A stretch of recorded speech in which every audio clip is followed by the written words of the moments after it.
Hello friends, welcome to my channel. இன்றைக்கி வந்து நம்ம என்ன வீடியோ வந்து பார்க்க போகிறோம் அப்படின்னா, முருங்கைக்காய் கிரேவி எப்படி செய்யலான்னு வந்து பார்க்கலாங்க.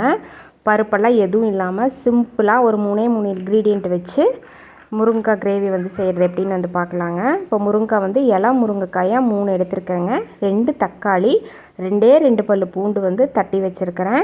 ஒரு பெரிய வெங்காயம், பச்சை மிளகாய் 1, கொஞ்சமாக கருவேப்பிலை, அப்புறம் வந்து குழம்பு மிளகா பொடிங்க. அவ்வளோதான் இதுக்கு தேவையானது. இப்போ இது எப்படி செய்கிறது அப்படின்னு வந்து பார்க்கலாங்க. வடை சட்டியில் எண்ணெய் ஊற்றி வச்சுருக்கிறேன்.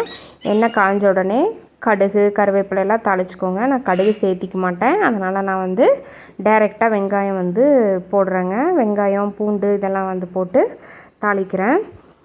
பாருங்கள், இப்போ வெங்காயம் பூண்டெல்லாம் வந்துட்டு நல்லா வதங்கணும். மிளகாய் வந்து அவங்கவுங்களோட விருப்பங்க, கூட்டவோ குறைக்கவோ செஞ்சுக்கோங்க, அவங்கவுங்க காரத்துக்கு தகுந்த மாதிரி. இப்போ வெங்காயம் வதங்கிடுச்சு, தக்காளி சேர்த்திக்கலாங்க. தக்காளி வதங்கறதுக்கு உப்பு மஞ்சப்பொடியும் போடணுங்க. உப்பு வந்து நான் இந்த கிரேவிக்கு தேவையான உப்பே வந்து சேர்த்திட்டேன். மிளகாப்பொடி வந்துட்டு மஞ்சப்பொடி வந்து கொஞ்சமாக சேர்த்திக்கோங்க. இப்போ தக்காளி நல்லா வதங்கினதுக்கு அப்புறமா குழம்பு மிளகாப்பொடி, நாங்கள் வந்து எங்கள் வீட்டில் குழம்பு மிளகாப்பொடி நார்மலாக செய்வோங்க, குழம்பு மிளகாத்தூள், அதவே வந்து சேர்த்திக்கிறேன். அதுவும் அதே மாதிரி தான், குழம்பு மிளகாப்பொடி சேர்த்துறப்போ காரம் வந்து பார்த்து சேர்த்திக்கோங்க. இது ஒரு 2 நிமிஷம் வந்து வதக்கிட்டுங்க முருங்காய் வந்து சேர்த்திக்கலாங்க. கழுவிட்டு முருங்காயை அரிஞ்சிக்கோங்க.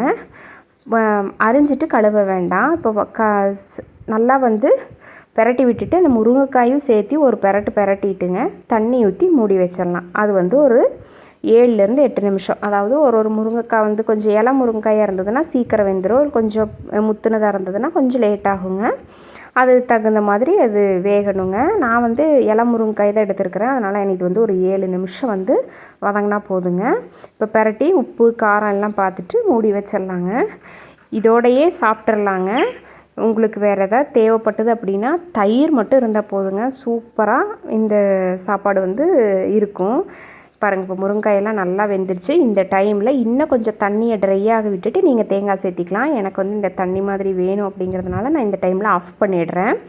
நீங்களும் உங்கள் வீட்டில் இதே மாதிரி ஒரு டைம் வந்து ட்ரை பண்ணி பாருங்கள். முருங்கைக்காய் வந்து எப்படி செஞ்சாலுமே சூப்பராக இருக்குங்க. டெய்லி சாம்பாரே சாப்பிட்றதுக்கு இந்த மாதிரி ஒரு டைம் வந்து ட்ரை பண்ணி பாருங்கள். இந்த மிளகாத்தூள் வந்து எங்கள் ஊர் ஸ்பெஷல் மிளகாத்தூள். நாங்கள் எல்லாத்துக்குமே இந்த ஒரு மிளகாத்தூள் மட்டும்தான் யூஸ் பண்ணுவோங்க. நீங்களும் இதே மாதிரி ஒரு டைம் ட்ரை பண்ணி பார்த்துட்டு எப்படி இருக்குது அப்படிங்கிறத கமெண்ட்டில் சொல்லுங்கள். பாய்.